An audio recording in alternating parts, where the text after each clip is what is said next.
అయ్యో రామ రామ కృష్ణ కృష్ణ ఊళ్ళో బస్ ఎక్కి పట్నం వస్తే నాయన దిగంగానే ఆకలి అవుతుంది. ఈడ ఒక అక్క రోడ్డు ఎమ్మటి పువ్వు ఉంది, అందరికీ వడ్డిస్తుంది. మరి అక్క ఈడ లారీ డ్రైవర్లు ఆటో డ్రైవర్లు అందరూ వచ్చి తినిపోతారు.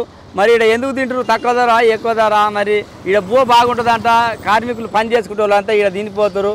మరి ఆ పువ్వు ఎట్లుంటుంది? అక్క ఎన్ని గంటలకు వస్తుంది? ఈడ ఈ ఎర్ర టెండల ఎన్నింటికి వస్తుంది? ఎన్నింటి దాకా ఉంటుంది? మరి అక్క ఎన్ని బాధలు ఉన్నాయా? మళ్ళీ లాభం ఉందా నష్టం ఉందా? ఒకసారి ఈ అక్కని అడిగి తెలుసుకుందాం. ఇక రారి.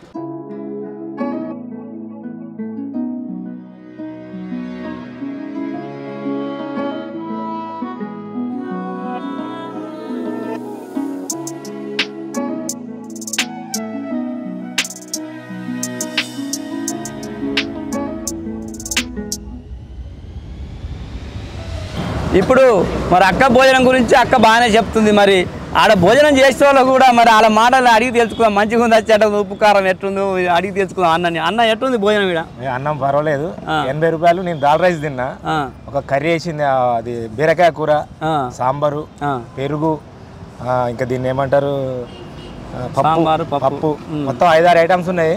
సూపర్ ఉన్నాయి, 80 రూపాయలే. ఇక మామూలుగా అయితే ఇక అది బోట్ రైస్ అవి 100 అంట, ఇది 80 రూపాయలు. ఎక్సలెంట్ గా ఉంది. ఇదే రైస్ కనుక మనం వేరే హోటల్ తింటే 100కు పైన కానీ తక్కువ ఉండదు. 100 రూపాయలకి ఏమొస్తుంది? కానీ చాలా మంది కూడా ఆ మాట 100కు పైన కానీ తక్కువ ఉండదు. ఇక చాలా మంది కూడా ఇట్లాంటి వాళ్ళు ఉండే వాటికనే మామూలుగా పని చేసుకుంటారు. చాలా చాలా సేఫ్ అవుతుంది, లేకపోతే ఇలా చాలా కష్టం అయ్యేది. అంతే, రైస్ మాత్రం సూపర్. దగ్గర మామూలు వాళ్ళకి మంచిగా కరెక్ట్ సెట్ అయింది. 80 రూపాయలకి ఏమొస్తుంది అన్న? ఇలా ఫ్రైడ్ రైస్ పెడితే ఫ్రైడ్ రైస్ 70 రూపాయలు, ఒక గుడ్డు కొడతాడు, 60 రూపాయలు అంటాడు. ఇక్కడ మన సాగరింగ్ రోడ్ లో ఒక అక్క ఎండకి పాపం ఈ మన కార్మికులు 200-300 కూలినాలు చేసుకునే వాళ్ళకు చీప్గా భోజనం పెడుతుర్రు. ఇక్కడ అక్క మాటల్లో విని తెలుసుకుందాం ఇక్కడ ఎందుకు పెట్టిందో. అక్క నమస్తే. అక్క ఏం పేరు అక్క? నీ పేరు? స్వప్న. ఈడ ఎన్నాళ్ళు అయింది అక్క ఈడ భోజనం పెట్టబడికి? సంవత్సరం అవుతుందా? ఏ ఊరు మీది? పెద్దముదునూరు. వీడికి వచ్చి సంవత్సరం అవుతుంది. ఎన్ని గంటలకు వస్తారా అక్క ఇక్కడికి? 10:30కి వస్తారా? 10:30కి వచ్చి నైట్ ఎన్ని గంటలకు ఉంటారు? 5:30 దాకా ఉంటారు. రోజు ఎంత పువ్వు వండుకొస్తావు అక్క నువ్వు? ఇంటికాడ 10 కిలోలు వండుతాం. 10 కిలోలు వంతారు. వీడికి వచ్చినాక ఒక 8 కిలోలు వండుతాం. వీడికి వచ్చినాక మళ్ళీ వంతారు. దాదాపు ఎంతమంది వస్తారు అక్క మీ హోటల్కి? ఒక 90 మంది 80 మంది. 90-80 మంది వస్తారు. రోజు ఎంత వస్తుంది అక్క? రోజు ఒక 6,000-5,000 వస్తాయి. 5,000 వస్తాయి. ఖర్చులు పోను ఏమన్నా? ఖర్చులు పోను. ఒక ఏమేమి ఐటమ్స్ ఉంటాయి మీ కాడ? బోటి, చికెన్, తలకాయ, చేప, నాన్ వెజ్ అన్నీ ఉన్నాయి. పప్పు, కర్రీ, సాంబారు, టమాటా పచ్చడి అన్నీ ఉన్నాయి. ఎంతమంది అక్క నీకు పిల్లలు? కొడుకు బిడ్డ. ఎంత భోజనం? ఒక భోజనం పెడితే ఎంత తీసుకుంటారు మీరు? పప్పన్నం అయితే 80 రూపాయలు. పప్పన్నం 80. చికెన్, బోటి, తలకాయ, చేప అయితే 100 రూపాయలు. 100 రూపాయలు చికెన్, మటన్ అన్ని పెడుతున్నారు బాగానే. ఇంటికి తీసుకుపోయినా కానీ 200 అవుతుంది. కానీ బాగానే 100 రూపాయలకు భోజనం పెడతారు. అయితేనేమో 120, తింటే 100 రూపాయలు. ఎంతమంది అక్క నీకు పిల్లలు? ఒక కొడుకు ఒక బిడ్డ. చదువుకుంటురా? చదువుకుంటారు. నువ్వు చదువుకున్నావు ఏమన్నా? ఏం చదువుకోలేదు. చదువుకోలేదా? నీకు వ్యవసాయం లేదా అక్క? ఎందుకు వచ్చి పెట్టుకోవాలని ఎందుకు అనిపించింది ఈడ హోటల్ పెట్టాలని? ఇంత ముందుకు పనికి వెళ్తుంటే ఇష్టం అనిపించలేదు. ఇంకా మన సొంతంగా పెట్టుకుంటే బాగుంటదని ఉద్దేశంతో అంతే. ఎవరి కాడ పని చేసేది ఎందుకు, నేను ఏదో పని చేసుకుంటా అనే ధైర్యంతో పెట్టుకున్నాను. ఈడ మంచిగానే నడుస్తుందా వ్యాపారం? ఇప్పటికైతే ఏమి ఇబ్బంది లేదు. ఇక్కడ మీరు ఎవరన్నా ఏమన్నా అంటారా? ఈడ పెట్టుకున్నా ఎందుకు పెట్టుకున్నా ఇక్కడ ఎందుకు పెట్టినావు ఈడ అని ఎవరన్నా ఏమన్నా ఇబ్బంది పెట్టిరా? నేను ఎవరేమి ఇబ్బంది పెట్టలే. ఎవరేమి ఇబ్బంది పెట్టలే. కాకపోతే ఒక 15 రోజులు 20 రోజులు తిరిగి పెట్టుకున్నా. ఎవరికైనా డబ్బులు ఇట్లా అడుగుతారా? ఈడ అడగరు. అన్నం ఏమన్నా అన్నం తినిపోతారు అంతే. అన్నం పెట్టమ్మా అని తినిపోతారు అంతే. ఎవరు ఎందుకు పెట్టినావు తీసేయాలని ఏమనలేదు. ఏమన్నారు? ఇప్పటికైతే మంచిగానే ఉంది. ఇప్పుడైతే మంచిగానే ఉంది. సంవత్సరం సంది ఇక్కడ నడిపిస్తున్నా బాగానే. ఇప్పుడు ఎవరు నిన్ను ఏమి ఇబ్బంది పెట్టలేదు. అంటే మున్సిపాలిటీ వాళ్ళు కానీ పోలీసు వాళ్ళు కానీ ఈడ ఎందుకు పెట్టామని నిన్నేం ఏం పెట్టేవాళ్ళు ఏం లేరు. ఏముంది, కష్టం చేసుకొని బతకాలి. ఇంకా అంటే వ్యవసాయం ఏం లేదు అక్క నీకు? వ్యవసాయం ఏం లేదన్నా. ఏం చదువుతారు అక్క పిల్లలు? బాబు 8, బిడ్డ 9. అన్న ఏం చేస్తాడు? అన్న లేడు, ఒక్కదాని వడ్డిస్తున్నావు. ఆయన డ్రైవర్, ఆయన బండికి వెళ్తాడు. వేరే దాంట్లో కంపెనీలో జీతం చేస్తారు అన్నమాట. అన్నకి ఎంత వస్తాయి? ఆయనకు ఒక 15,000 వస్తాయి. ఇల్లు సొంత ఇల్లు ఉందా అక్క? కిరాయా? కిరాయే. కిరాయి ఇల్లేనా?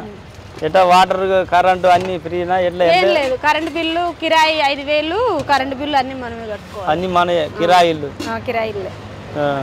ఊర్లో కూడా ఏం లేదు, అంత మామూలుగానే ఉంది. ఇంక ఈ పని చేసుకొని పిల్లలు చదివించుకుంటున్నావు నువ్వు. ఇంకా ఈడ నీకు రోజు 90-80 మంది వస్తారు. 100 మంది దాకా వస్తారు. 100 మంది దాకా వస్తే మంచి 100 మంది వస్తారు. ఇప్పటికైతే నీకు ఏమైనా ఇబ్బంది అనిపిస్తుందా? ఇల్లా మంచిగా ఉంది అనిపిస్తుందా? ఇప్పుడు మంచిగా అనిపిస్తుంది, ఇబ్బంది ఏం లేదు. ఇక ఇప్పుడు ఎందుకు మాకు ఈ టైం వచ్చిందని ఏమైనా అనిపించిందా? ఇంకేమైనా పని చేసుకోకూడదు? ఇప్పుడు ఇంటికాడ మీకు వ్యవసాయం లేదు? ఏం లేదన్న, వీడికి వచ్చి సంవత్సరం అయింది ఇది పెట్టి సంవత్సరం అవుతుంది. చిన్నప్పటి నుంచి ఇక్కడే ఉన్నాం. ఫస్ట్ పనికి వెళ్ళేది. వేరే పనులు ఏం చేసేది మీరు? పనికి వెళ్ళేది, కూలి పనికి వెళ్ళేది. అడ్డ మీద పనిలో అడ్డ మీనుకోకుండా డైలీ పని ఉంటది కదా, డైలీ పనికి వెళ్ళేది. డైలీ పనికి పోయేది. అంటే పర్లేదు, ఇక్కడ మంచిగానే ఉంది, నీకు ఎవరు ఇబ్బంది పెట్టలేరు అంట? ఇబ్బంది ఏం పెట్టలేదు అన్న. ఎందుకంటే కొంతమంది ఈడెందుకు పెట్టినావు తీసేయి అది ఇది అంటారు కదా అన్న. అంటే ఫస్ట్ లా కొంచెం మామూలుగా అందరూ కొంచెం గొడవడ్డట్టు ఉండేది, కానీ ఇప్పుడైతే ఎవరేమంటలేదు. ఇప్పుడు పాత వాళ్ళు ఇక్కడ పెట్టిన వాళ్ళు ఏమన్నా మీకు ఏమన్నా ఇబ్బంది పెడతారా? నేను పెట్టిన ముందర పెట్టిన వాళ్ళు ఉంటారు కదా, ఇక్కడ అక్కడ పెట్టింది మాకు బిజినెస్ లాస్ వస్తుంది, ఈమె ఎందుకు పెట్టింది ఆ నుంచి వచ్చిందని ఏమన్నా ఎవరన్నా అన్నారా నిన్ను? అంటే ఇంకా ఒకటి తెచ్చి వేసిరు, కానీ బాగాలేనివి తెచ్చి వేసేది హోటల్ ముందర. నేనే తీసేసుకుని బ్యాడ్ నేమ్ రావాలని ఓర్వలేక కొంతమంది. ఇప్పుడైతే మంచిగా ఉందన్న, ఏమి ఇబ్బంది ఏం లేదు. ఇబ్బంది ఏమి లేదు, మంచిగా ఉంది. భోజనం చికెన్, బోటి, తలకాయ, పప్పు, సాంబార్ అన్ని మంచిగా ఉన్నాయి. 80 రూపాయలు భోజనం. అన్న నువ్వు బంద్ అయినాక నువ్వే ఉండాలా? అన్న రాడా ఇప్పుడు అంతలుగా? ఇప్పుడేం రాడు, పొద్దుగాల ఇద్దరం కలిసి చేసుకుంటాము.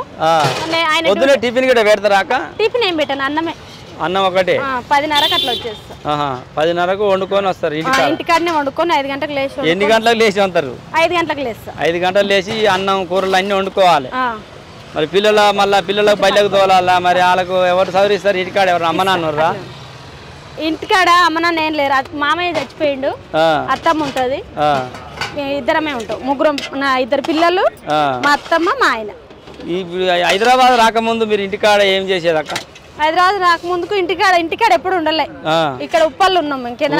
కాంచి ఇక్కడనే బతికి ఇంటికాడ ఏం పని చేయాలి? ఊహదేశం కాంచి హైదరాబాద్ వచ్చి బతుకు తెరు కోసం ఇటే వచ్చి ఇక్కడనే ఉంటుంది. అన్న కార్ డ్రైవరా? సరే, బండి నడుపుతాడు. అశోక్ లీలను బండి ఉంటది, అది నడుపుతాడు. లోకల్ బయటికి పోతాడు అన్న? అక్కడ ఇక్కడ ట్రాన్స్పోర్ట్ కి ఇట్లా వెళ్ళి వేసి వస్తాడు అనమాట. వస్తాడు నైట్, మళ్ళీ 10 గంటల వరకు వచ్చేస్తాడు. సరే, ఈ అక్క బాధలు ఇక పిల్లల్ని పోషించుకొని చదివించుకోవడానికి ఇక సరే, వాళ్ళకి దోచిన పని వాళ్ళు చేసుకొని ఈడ రోడ్ల మీద మన కూలినాలు చేసుకుంటే వాళ్ళకి కార్మికులకు భోజనం తక్కువ ధరలో భోజనం పెడుతున్నారు ఇక్కడ సాగరింగ్ రోడ్లో. ఆ అక్క బాధలు ఇట్టున్నాయి. మరి అక్క మంచిగానే ఇప్పుడు ఇక్కడ ఏమో ఇబ్బంది లేదంటుంది. ఆమెకి 2 పిల్లలట, అన్న డ్రైవర్ పని చేస్తాడట. ఈడ మంచిగా ఉంది భోజనం, నేను కూడా దీన్ని చూసిన. కమ్మగా ఉంది, పప్పు ఉంది, చారు ఉంది, టమాటా ఉంది, సలబోటు ఉంది, తలకాయ, బోటి, చికెన్, మటన్ అన్నీ ఉన్నాయి. మరి ఈ అక్క ఏంటంటే బతుకు తెరువు కోసం ఏదో పని చేసుకోవాలి, తప్పదు. ఇంటికాడ ఎద్దు లేదు, వ్యవసాయం లేదు. అక్క వచ్చి ఇప్పుడు ఏడాది అయిందంటే ఇక్కడ పెట్టుకొని కొంచెం భోజనం మంచిగా ఉంది. ఇలాంటి వాళ్ళ కాడ మనం కూడా ఎంకరేజ్ చేసి తింటే వాళ్ళకు కూడా 10 రూపాయలు వస్తే పిల్లలు చదివించుకుంటారు. మనం ఏదో పెద్ద పెద్ద హోటళ్ళల్లో పోయి తింటే అక్కడ 200-300 బిల్లు వేస్తారు. ఈడ 100 రూపాయలలో తింటే మనం వచ్చేదే 300, 400, 500 వస్తాయి మా అంటే పని చేస్తే. అలాంటి వాళ్ళు అందరూ ఈడనే తింటారు కాబట్టి, తక్కువ ధర ఉన్న కానీ తింటారు కాబట్టి ఈ అక్క భోజనం కూడా మంచిగా ఉంది. మీరు కూడా ఇక్కడ వచ్చి ఒకసారి టేస్ట్ చూసిపోవాలి.